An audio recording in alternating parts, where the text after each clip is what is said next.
పారిశ్రామికాభివృద్ధి, ఉద్యోగ కల్పనే ధ్యేయంగా తెలంగాణ సర్కార్ సరికొత్త వ్యూహంతో ముందుకెళ్తోంది. రాష్ట్రంలో భారీగా పెట్టుబడులను ఆకర్షించడమే కాకుండా ఇప్పటికే కుదిరిన ఒప్పందాలను క్షేత్రస్థాయిలో వేగంగా అమలు చేయడంపై సర్కారు ప్రత్యేక దృష్టి సారించింది. ఇందులో భాగంగా తెలంగాణ సీఎస్ సంజయ్ జాజు అధికారులకు కీలక ఆదేశాలు జారీ చేశారు.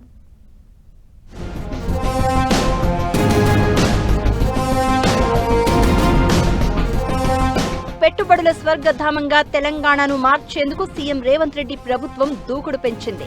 దేశీయ, అంతర్జాతీయ దిగ్గజ సంస్థలు రాష్ట్రంలో పెట్టుబడులు పెట్టేలా సరికొత్త ప్రణాళికలు రచిస్తోంది.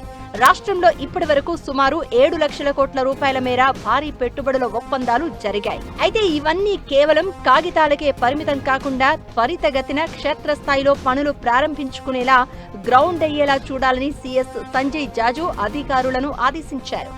రాష్ట్రంలో పరిశ్రమల స్థాపనకు అవసరమైన భూ సేకరణ, విద్యుత్, నీటి సరఫరా వంటి అనుమతులను వేగంగా క్లియర్ చేయాలని సీఎస్ అధికారులకు స్పష్టం చేశారు. పెట్టుబడులు గ్రౌండ్ అయితేనే స్థానిక యువతకు పెద్ద ఎత్తున ఉద్యోగ, ఉపాధి అవకాశాలు లభిస్తాయని ప్రభుత్వం భావిస్తోంది. అంతర్జాతీయ స్థాయి సంస్థలతో నిరంతరం సమన్వయం చేసుకుంటూ ఎలాంటి అడ్డంకులు లేకుండా పనులను వేగవంతం చేయాలని అన్ని శాఖల సమన్వయ కమిటీని సీఎస్ ఆదేశించారు.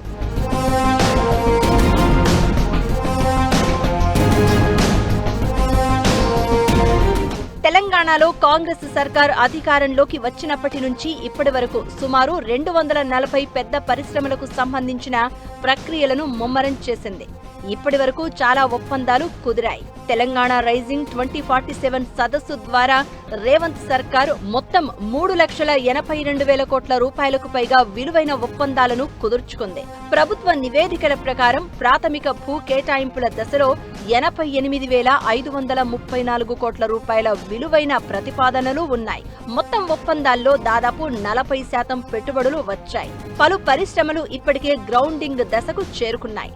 మొత్తానికి రాష్ట్రంలో 7 లక్షల కోట్ల రూపాయల పెట్టుబడులను సాకారం చేయడం ద్వారా తెలంగాణ పారిశ్రామిక రంగాన్ని సరికొత్త ఎత్తుకు తీసుకెళ్లేందుకు సర్కారు వేగంగా అడుగులు వేస్తోంది.